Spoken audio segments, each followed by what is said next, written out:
Welcome to the So Much More podcast, where we talk with people in the custom window treatment, soft home furnishings industry, and so much more. I'm your host, Seal DeGuglielmo. Hello, friends. Welcome to today's episode of the podcast. Today, I wanted to talk with you about something that feels especially relevant right now, and that is change. If you've been in this industry for any length of time, you already know one thing is certain. Things never stay the same for very long. Sometimes change comes slowly, you barely notice it, and then you look back and you realize how much has changed or shifted. Things in our workrooms, things in our workflow, lines on our faces. Sometimes change arrives all at once. And lately, I don't know about you, but it feels like we've had a lot of both. We've seen some major transitions in the industry. Susan Woodcock is stepping into a new chapter of her life. She and Roger Walker have sold Workroom Tech to Jonathan Bennett. That's a big one. Susan has been such an important voice in education and professional development for so many of us. Workroom Tech has helped countless people learn skills, build confidence, grow their businesses. It's been an amazing journey to watch. And now Jonathan gets to take the lead. That kind of transition brings some mixed emotions, doesn't it? Off the top of my head, I can think of three different ones. First, there's gratitude for what's been built, the energy and the passion that Susan and Roger have poured into Workroom Tech. Then there's uncertainty about what comes next. Okay, well, now it's in a different place and someone new owns it, and what are they going to do? And then there's hope for what new leadership can bring. Susan and I talked about how she feels about this in a follow-up podcast that we did after they made the announcement about Workroom Tech being sold. And she feels excited about what's going to happen. And recently she posted about the last class being taught at Workroom Tech, and that made me feel a little sad and then excited all at once, because new classes will be starting soon in Virginia.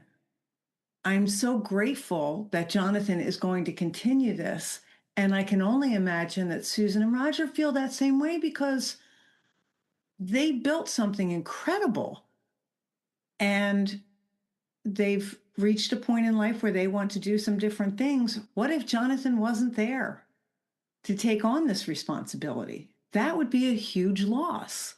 So while this is uncertainty, it is not loss. It is change.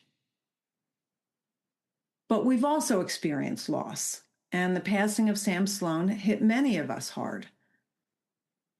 In the past year, we've lost Sam as well as Kevin. And losing people that we care about and who have contributed so much to our industry is really difficult. Sam in particular represented so much more than knowledge and skill. He represented generosity, innovation, oh my gosh, problem solving, and the willingness to share what he knew so that others could succeed. I can still remember sitting around a table at a conference that the Pennsylvania WCAA held, and it literally was a conversation. Sam was showing us some of the sewing machine feet that he had developed over the years. And I was still really new in the business, yet he was still asking me questions about what I was doing and what I needed to do a better job. And I never once felt like he was asking me so that he could sell to me. He was asking so that he could develop something new to help me and other people like me. And people like Sam leave a mark on an industry. And when someone like that is gone, you definitely feel the space that they occupied. And so I think it's moments like that that remind us that our industry is made of people, not just the products or the techniques or even the businesses. It's the people. And the people that affect us the most are the teachers, the mentors, the innovators, and for goodness sakes, the friends that we have, our workroom friends, our people that we can text, our people that we can pick up the phone and call and say, you've got to help me. I don't know what I'm doing. And while we honor those who have helped build this industry, something else is happening at the same time. There are new people coming in. They have fresh ideas and they are asking different questions. They are not afraid to challenge the way things have always been done. And honestly, it's sometimes so refreshing to speak with someone who has what sounds like an outlandish idea, and they're willing to give it a try in spite of someone else saying, well, that's not how it's done. I love a willingness to try. I find all this incredibly exciting.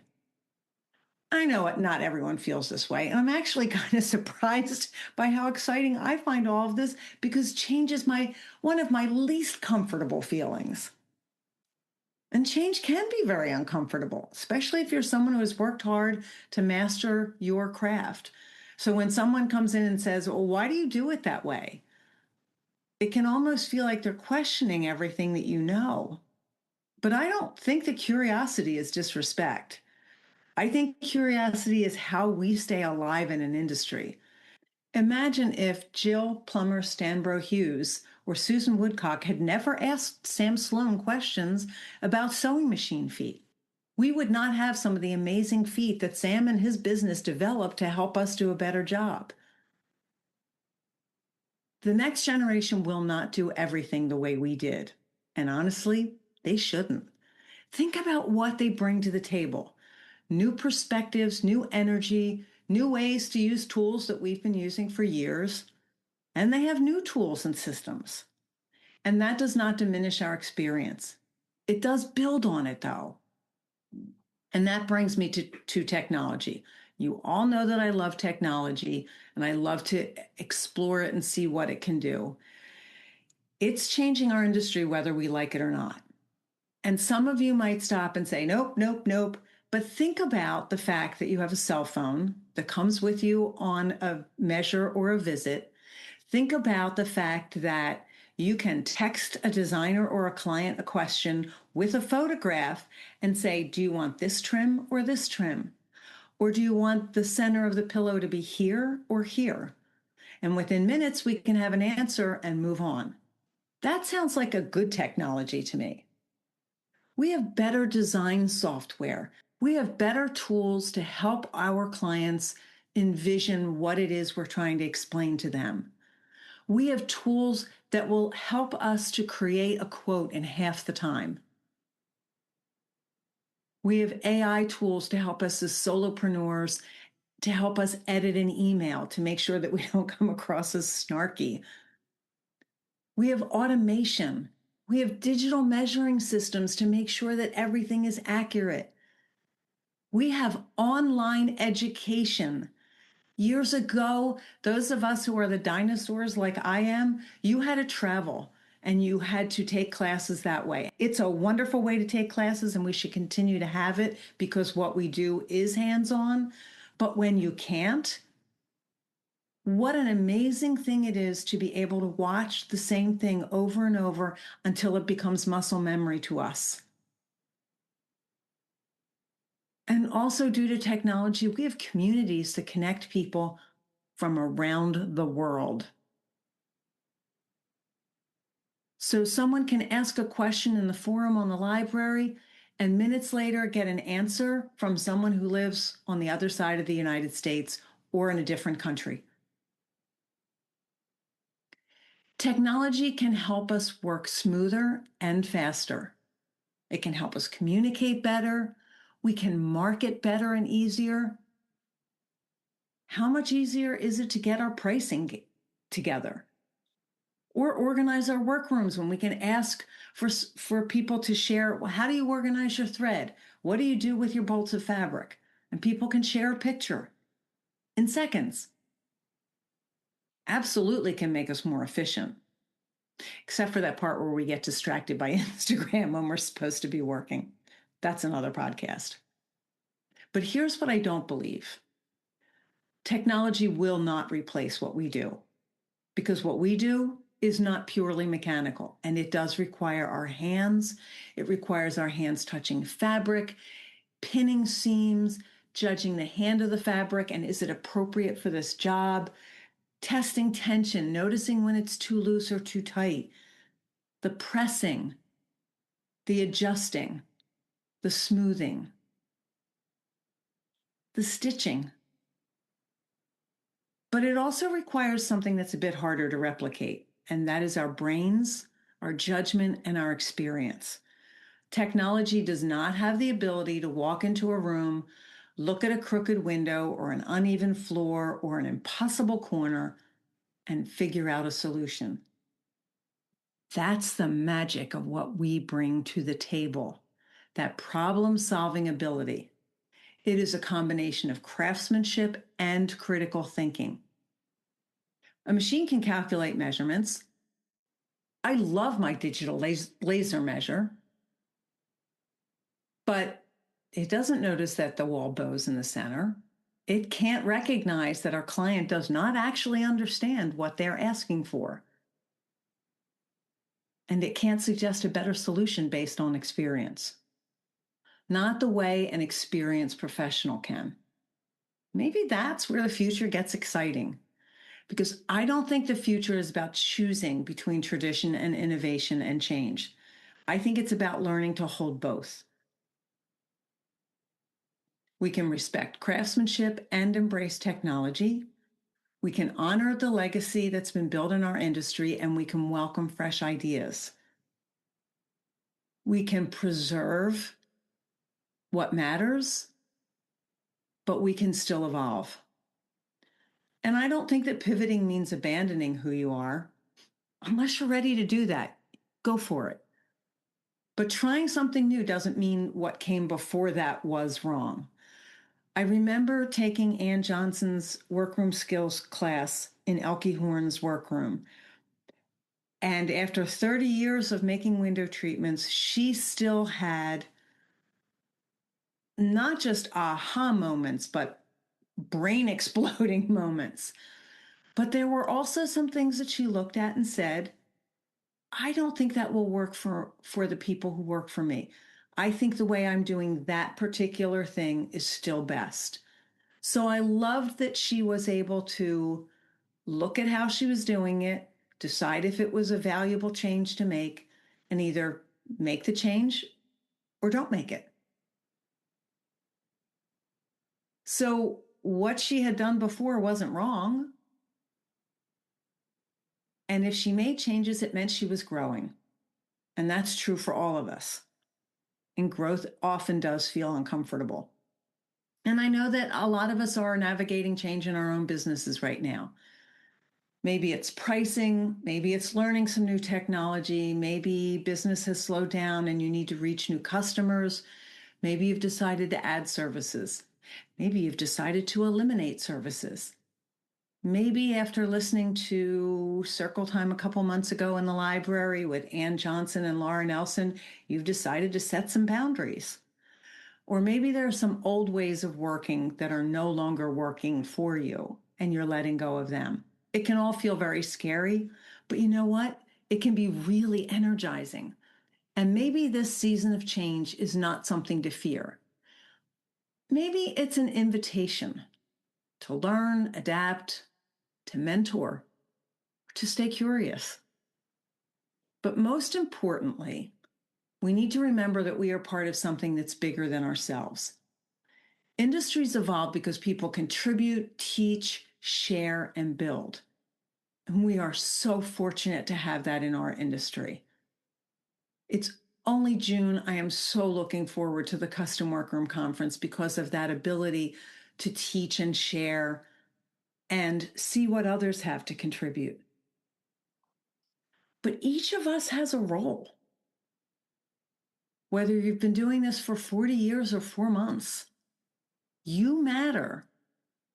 Your experience matters, even if it isn't 30 years of experience. More importantly, your ideas matter and your willingness to learn, regardless of how long you've been doing this. I've often approached someone about being a guest on the podcast, and if they're fairly new, their response is sometimes, I haven't been in business long enough. Yet I've seen them engaging in the forum within the Curtains and Soft Furnishings Resource Library. I've seen the beautiful window treatments that they've created on Instagram, and I know they have something to offer. So if change feels hard right now, you are not alone. And if change feels exciting, that's great. It can be both. Two things can be true at the same time. We can be sad about what's ending and still be excited about what's beginning. That's often what a new chapter looks like. So I would love to hear from all of you. What's changing in your life? Are they good changes? Are they changes you made deliberately? Are they changes that happened without your consent and you have to deal with it? I would love to hear about that. When this episode comes out, please hop on to the So Much More podcast Facebook page and share with me what's been changing for you. Thank you so much for spending time with me today. I hope that you keep learning, keep growing, and keep sewing. Thanks so much for listening. I hope you have a great day. The sponsors of the So Much More podcast allow me to bring guests to you each week. And without them, I couldn't do it. I'm pleased as the owner of the Curtains and Soft Furnishings Resource Library that I can use the library to help sponsor the podcast as well. The library hosts the industry's largest curated collection of educational resources for the custom home furnishings professional. Membership to the library gives you access to a wealth of downloadable reference materials, videos, live events, as well as a community of support to help you develop your design, sales, and fabrication skills, and to grow or start a business. Join the library today at csfrl.org. The Workroom Channel is the premier online training provider for professional fabrication skills. Go to theworkroomchannel.com to browse the selection of Anytime Access courses created by industry experts. Watch detailed demonstration videos, download companion materials, and participate in private course discussion boards with your instructor and classmates from around the world. Start your course path today at theworkroomchannel.com. Education, networking, visibility, and industry discounts are just a few of the benefits that are offered to members of the Window Covering Association of America. The WCAA is the only national nonprofit trade association that's dedicated to the window coverings industry and the dealers, decorators, workrooms, designers, and installers that make up our membership. The library is a gold-level sponsor of the WCAA. Join today at WCAA.org. WCAA, where you are never in business alone. Discover Klimaka Studios, where innovation meets exceptional design. Klimaka fabric and wallpaper collections are inspired by the original works of collaborating artists and developed with the understanding of how fabrics are manipulated into exquisite soft home furnishings. Workroom businesses enjoy exclusive access to engineered designs and best trade pricing. From clever layouts to classic linen prints, Klimaka Studios delivers the quality and consistency that your business demands. And Klimaka's reliable, on-time delivery keeps your projects running smoothly. Go to KlimakaStudios.com for swatches and trade account information. Klimaka Studios, for the joy and profit of workrooms.